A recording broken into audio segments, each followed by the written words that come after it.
Greetings, I am Lies. And I am Scandal. And let's play a game together. Let's see Nadia be disgusted together.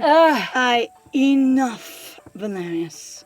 You have exhausted my patience. My such patience. My up and down patience. I am magnanimous and brilliant and generous, and you try me nonetheless. You suck. All of you, out. You've been given your direction in reference to Corazón. You shall follow it. If they approach you, you will answer their questions. Now, be gone. Suck it. The courtiers file sheepishly out the door. They all get up from their lounging spots and file out the door sadly. Like small sad Except children. for him. Valdemar, what? Aye. What are you talking about? I don't simper my way out the door. I also don't sit or lounge, I stand. I am the only one standing, probably, other than, Count Floopy Hair. Apparently. I remain with the Countess, who hands me a lovely silken handkerchief. Honestly, I should have expected such pettiness. They can be quite jealous of anyone who catches my attention. Except it was just... we're the first in Or line. does he want to bone her? Maybe he's like, stop trying to figure out who killed him. You know. Now, bone me. Accept my damn proposal. Yes, I'm your suitor. Fuck me. Fuck me. That's Allow it. me to be king. That would be frickin' hilarious. Count. Count to king. Sometimes you can't even bestow that title, depending on how your title works. Right. But it would be interesting. They're all after my attention, much like small puppies. Aye. But are you all right, Corazón? You moved so quickly. I'm fine. It was only a few drops, and look, it's gone. Ta-da! Perfect. Ta-da! Nadia chuckles softly, moving to sit next to me on the couch. Scoot. What a refreshing breath of air. You are. Fresh air. What's a refreshing breath of fresh air? Which we do not have. Aye. We're kind of dying. You are. It's okay. Corazón. Especially in comparison to the court. Not my court. The court. Indulge my curiosity. Corazón. I love it when you say my name, but I must ask, for clarity's sake, why do you keep saying my name? Like, there's no one else here. Forgive me.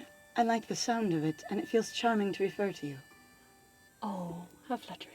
Honestly, though, it is a thing that sometimes bothers me in terms of stories where you're like, there literally is no one else there. Why are you using their name? And some people do find it deeply romantic, but I have found that in person, it feels really weird to use your close friend, intimate partners, or other person's name. Oh, by the way, Lies, what do you think about this? Yeah, Lies, hey, what about that? And I just go, Scandal, answer this. Hey, Scandal, this thing. I'm talking to you, and then I'll say Scandal, and then I'm talking to you, and I'll say Scandal. Then I'll say, let's type this, Scandal. We just don't do that. It doesn't sound very natural. Like, sometimes I know where people will point it out, being like, it helps you connect more, but it gets really awkward. It's a hyper-reality fiction convention. Yes. In real life, people don't really do that unless they're mocking you, kind of thing. Yes. Or unless they're specifically trying to remind themselves of your name. So, I keep saying your name because it charms me to do so. There's also, though, a thing in regards to that I will point out, culturally speaking, for some people, as far as I understand, sometimes it is literally going, I don't have any, words in my language that go, hey, you over there, or it's about you. It is that you always say their name with whatever is associated. Right. It's not that it means that all I'm doing is saying your name over and over and over again. But it connects to something else. But it connects to something else, yeah. So, what did you think of them? I don't know. Let me tap through. Oh, we're going to basically analyze this right now. So in Julian's route, which I assume is somewhere in every route, there's this option to cast doubt on the courtiers, and they are super much more, they are really suspicious looking when you first meet them. And I love this idea that you can basically cast suspicion on them right now, or sort of have this opportunity to go, they're weird as fuck, honestly, and you should see that immediately. Yeah. I like the idea of they're very unique. Valdemar's creepy. Valerius is suspicious. I mean, both of those at the top. Like, really, even just generically, Valdemar is creepy. That is genuine, weird and unusual. Are you sure about that? Are you sure about that? Bang! Are you sure about that? Okay. And then also, Valerius is kind of suspicious in the sense of going, but I've already done this. I kind of like the idea of making Valerius suspicious because he's the one of going, but it's done, put it down. But stop doing it, but we don't need to investigate anything. Yeah, I mean... And he's basically, it's kind of suspicious that someone that's supposed to be that close to the Countess and that is that high ranking would be like, I'm going to directly contradict you and say you're wrong. Yeah. That's a little suspicious. So, especially since we've worked harder to build competence of people and competence of the Countess in here, Valerius is suspicious would be really reasonable. Valerius is suspicious. Let's go there. But again, I would pick both of them. So Valerius is suspicious. He was very quick to insist against an investigation. True, though that may be due to his own inflated opinion of himself. Which still doesn't dismiss the point, so... However, again, if she's super inundated of, we've gone over everything 900 times, she's essentially so inundated in the fandom, she doesn't even understand that people wouldn't understand what some of the basic tenets are. She's going, it could just be from this, and we're going, no, pay attention. You're right. She sighs, gazing out at the window, out at the setting sun. Back in Prakra, I would never have to resort to such theatrics with the court. They're all very theatrical. Ooh. Prakra, a vast land in the north. The Countess's home, though I had thought it was only a rumor. I had heard in some passing way that the Countess was from a foreign land, but I really didn't know for sure. Yeah. And that foreign land was Prakra. I kind of love that, going, I have heard things, I know things, but a lot of them aren't founded yet. Again, brings more home of that idea that honestly people didn't have social media. You guys, not everybody knows what your leaders look like. And also, even people nowadays with social media do not know what your leaders look like. A lot of them sometimes they don't, and especially in person wouldn't recognize them. But I love this idea of going, I've heard this, but I wasn't able to substantiate it one way or another, and it wasn't important to me to do so. Right. So, and that you are aware of it. It's not her telling you, back at my home in, Prakra, and then you going, oh, what's that? It's you going, yes, I've heard of that. Right. But I suppose it cannot be helped.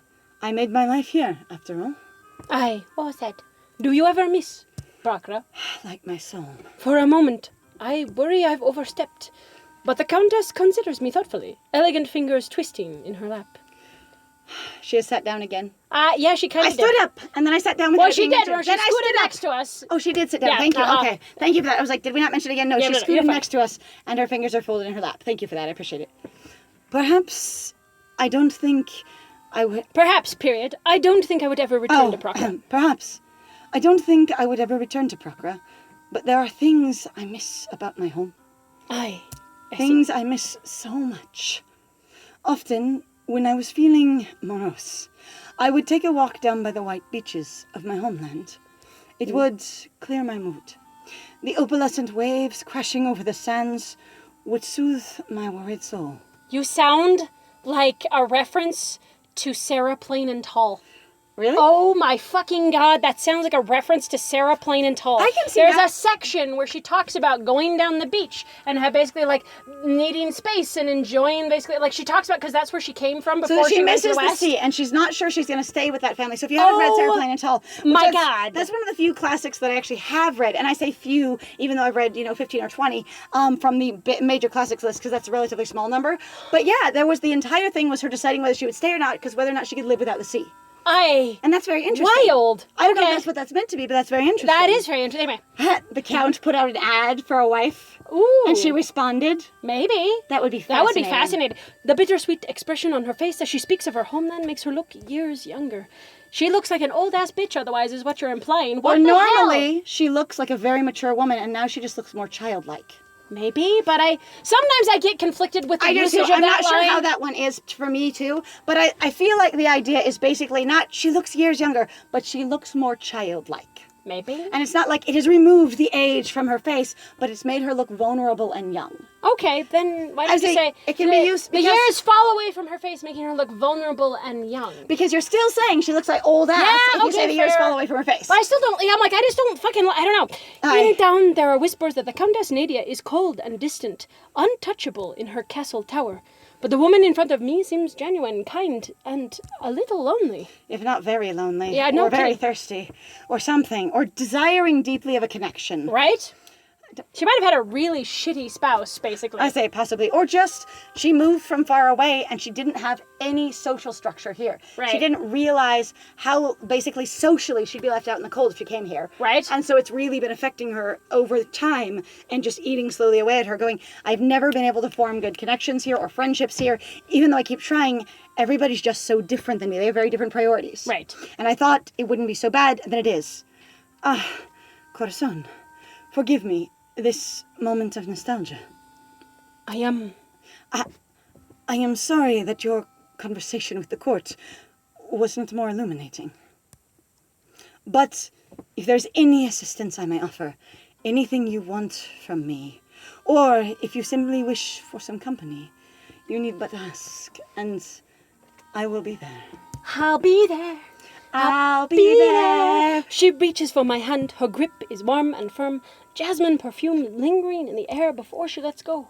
With a swift smile, she sweeps from the room, leaving me to ponder the day's strange events, even though I literally just got up and this has not been much of a day. It's not been the day's strange events, it's been my morning strange events, but Like also what? this experience of going, I mean, again, we're suddenly into the evening when Pasha woke us up in the afternoon. Did it take us all the way into the evening to walk over to this room? Right. So that's, again, you're a little bit of a time frame seems super weird. Unless we've somehow seemingly spent a lot of time in this room talking to them and all the conversation wasn't on screen. Right. And then you could easily say, I spend an amount of time getting acquainted and then the conversation comes on screen kind of thing. But also in reference to our thing of with our other MC, where we mentioned before, they were very resistant to Nadia being very contact-oriented, to people trying to touch them. In this case, it feels very natural for Nadia to reach over and grab Corazon's hand, and that's very cute, but I kind of missed the piece where they did have the nightcap option earlier, Right. and they removed that premium option, but what threw us off really bad, and the reason we absolutely didn't choose this, is because she reaches out both her hands to lead you there, with all of your hands clasped together, out to the balcony. And Nerd was just like, holy crap, that's super familiar. Not are we just holding hands, but I'm going to grab both of your hands in mine and sort lead of you weirdly out. lead you. Yeah, like Uh-huh. there's also again that thing that I mentioned before of going like due to the fact that we're very distant and like I separate from Nadia in a lot of ways, and she seems very sort of meh, like sort of floating through things. Like she doesn't feel very connected. At least in the old prologue to me, she seemed really uninteresting in that way. And she also, again, seemed very unaware of how to handle things. She does seem more competent in here, and I like that a lot because, honestly, hopefully, if it's not a bad place, your ruler should be. Right? Like your government or the head of your government, to the best of their ability, should be. Right? But the time thing still gets me a little bit. It kind of does. Of going, we woke up in the afternoon, and now it's evening by the time we reached the parlor. All right, 5. The Hierophant. The Hierophant. Oh, look at that. Hierophant. Now it's gone even into sunset for the evening. Pretty. The tea's gone cold, the sun slowly setting, and I'm still musing over my encounter with the court. Scribbled notes fill my lap, summarizing everything I've learned about Whoa! We're actually investigating. Yes! Holy actual crap! investigation. Woo! Even though I have no idea what we've written. I mean, we've written down when it happened, No. what she thought, that Holy and Dwarf was apprehended. But the thing is we're not showing like what our character is prioritizing, which is fine. You don't need to. Again, it's trying to give you a little bit of open room, but it There's makes sense. so much more connection before to actually acting like we know we're investigating and we're doing an investigation. Right? Like, that's so cool. Haluccio's murder so far. Like, because we didn't have any of this last time. Not at all. My head's starting to spin and my eyes hurt. Reluctant though I am to abandon the soft cushions, I get to my feet. Maybe I just need some rest or a brisk walk through the halls. Or some fresh air outside. Something slams against the salon window. I rush over and throw the curtains aside. The curtains are open, my dear. A large mangy raven pecks on the glass, its feathers distinctly smushed. My boy, my on one friend, side. my dude, my chum, my bro, What? my NB. The curtains are open. They are kind of. This is sort of awkward, actually. Something can hit the window without you needing to throw the curtains aside. Honestly, I've had birds hit my windows before, okay? Yes. Like, it's not very common, but it'll happen once in a while. You just hear this thud, and it's kind of like a softer thud, like more like a kind of thing, but without the rattle, because usually your windows don't rattle. Depending. Sometimes It I've heard depends on a the really size of the sharp bird. thud. I say, but I've anyway, also had, like, the thing is birds by the time you look, you usually see nothing because they've fallen below the view of the window, so you don't actually need the curtains to be closed. Yes. To not see what it was and go, what was that thud? Yes, Anyway. I hastily open the window. For some reason, you are gross! Why? The raven flutters in horribly out of place among the silken cushions. I don't understand. Why do I do this? I feel like I've lost my mind, but this seems weird. I guess maybe I was concerned because I also do not want to hurt the bird. I will fix the bird. I'll make the bird pretty. I can do this. I've got I will this. heal the It's bird. fine. I can heal birds. It hops up on top of the organ, scattering sheet music everywhere. Everyone, Astra brings home weird animals all the time, and I clean them up, fix them up, and train them. This bird will be no different. It will be no different, even though I've struggled a lot with training the other ones, because, my God, there are so many. I feel like I want to die every day I wake up. I'm so All right, tired. hey, stop that. I try to gently shoo the raven away, but it merely levels a beady eye at me. Bah! That's when I see the note clutched in its beak. The sound What? and the open beak doesn't make sense. The raven drops the note on top of the organ, ruffles its feathers, and flies away with a harsh screech. Okay, so right. I appreciate that it brought a note with it in its mouth, but at the same time, the screech doesn't make sense. So for me, you can't screech with your mouth closed and full. Especially with a lot of birds, they usually require some amount of their mouth being open. Like an amount of like their mouth being open and getting a certain amount of throat opening as well. I think. To get the sound out. Yeah. I say that's what I'm most familiar with. So for me, I feel like screeching after you drop the note would be best. But that is sort of. I might not know much about bird anatomy in that way. Some I don't people have could birds. call that nitpicky. I've had a couple of pet birds. Oh. And for me, okay. in my life, so far as I know, they don't make cawing noises and screeching noises. I've even had a couple of rescue, like baby birds, wild birds. Right. And they don't make those kind of noises without opening their face. So the first caw, like there was a sound effect in the background, should really be when the bird opens their face, in my opinion. Yes. However, that was kind of charming and cute. But I would like it also, if it was like opening the window, you can't guarantee that all these windows open. No kidding. At all. So I like the idea of the bird flying in, but if the window was just open or they fly in through a balcony and run against a window trying to get further through the room, Right. I feel like it might make a little more sense. Right? But I don't know. I shuffle the sheet music back in order, then pick up the note. It's I love that we barely clean up legible first. with many words scribbled out and written over. That's hilarious. This is terrible. But at the top, unmistakable, is my name. Corazón! It's you. Corazón, a mass friend awaits you at the Rowdy Raven. Because I'm pretty sure it's this dude. You Okay. might think you know the whole story, but you haven't heard my side yet. I'm just going to assume. How does he know he's being investigated? I would like to know who his informant is. I want to know. So, we've also heard a potential rumor, granted only from one person, that they might actually, so I'm talking they in the sense of Nyx Hydra, the team creators. itself currently, Okay. might actually go back and change more of the routes. Okay. So now this is though where I'm starting to get to a point, well, I think that that's interesting and fine, good for them, whatever, make your story make more sense, but also at the same time too, put the story down! I cannot tell you guys enough! Like, I get it, it might not be your best work, it might not be whatever, do something else. If you like this story so much, write another story in the same setting. Do something else. My friend is so tired of people doing endless edits of things. For me, I understand and I feel the idea that when your product is your business, that you have to continually improve it, and that looks very, very different than continuous improvement in like manufacturing or in an office business or anything. Right. Continuous improvement when your business is literally a story means continually changing or adding to the story.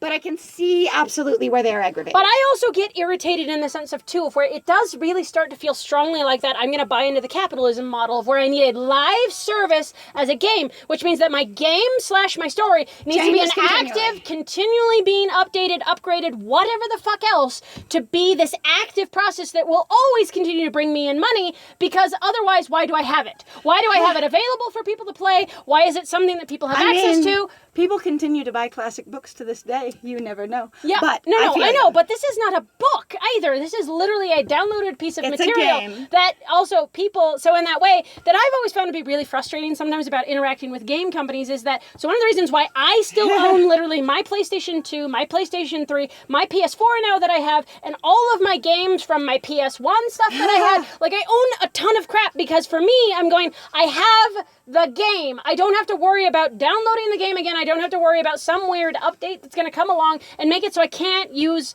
the game or so that I can't, bought. Yeah, play the old version anymore. Like, there's a thing where I just kind of get annoyed going like, so, like, I appreciate it, and sure, I appreciate you wanting to improve and become better and whatever it is, but put it down. It's kind of like the thing in relation where people got really excited. I remember now and then over, like, the art was being updated over the years, right? Where I first knew about the series, and people would be like, the art has changed, or there's this new thing for that, blah, blah, blah, whatever. And I was just like, who the fuck cares?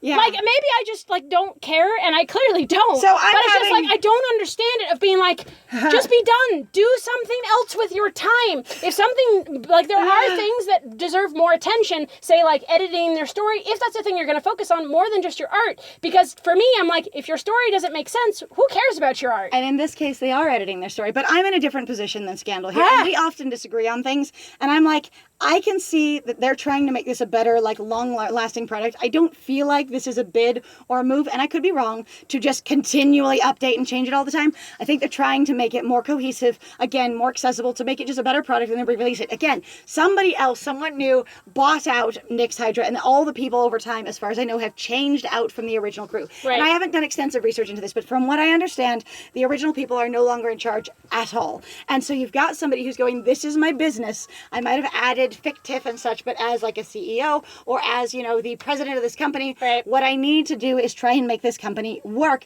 which means making it better. And again, that continuous improvement model. Your point. I'm just still frustrated. Like, there is really a point, that thing sometimes where I've heard some authors where literally they'll be like, I had an ebook that I put up, and then suddenly 2 weeks later I had a different version of the ebook. But and you're like, still... you've already fucking published it. Don't do that. And I'm not announcing there's a different version. I'm just updating it as I go along. And then so people always just have a different version. So if people are buying it along this timeline of the first 6 months after it's released, they have 15 different versions of it.